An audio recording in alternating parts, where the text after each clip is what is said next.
If you're willing to say these things in private, I will refuse to understand why you wouldn't use a public opportunity during the next meeting to treat this as the official problem it now is.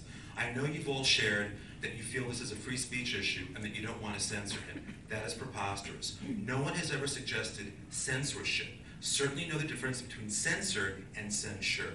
There's been a request by a community member to agendize a censure, not censor, censure item of Trustee John Briscoe. It will be agendized at some point. It will not be at the next meeting. However, it will be agendized. The superintendent and I will make a decision on when that will occur. But I would like to say this.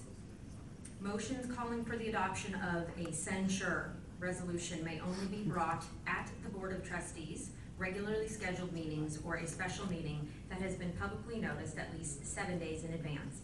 Censure resolutions shall only be heard in public. A censure resolution shall describe in sufficient detail the conduct of said board member or members as to allow the member or members to prepare his or her response to the allegations.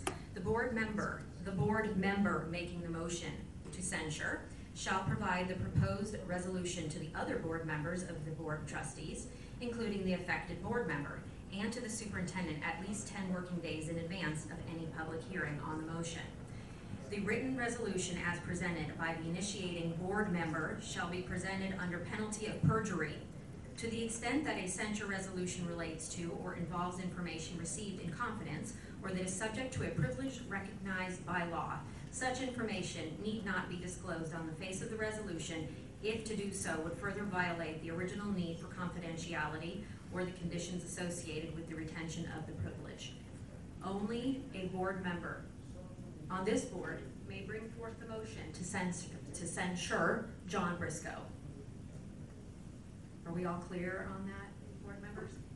Only a board member may make that motion.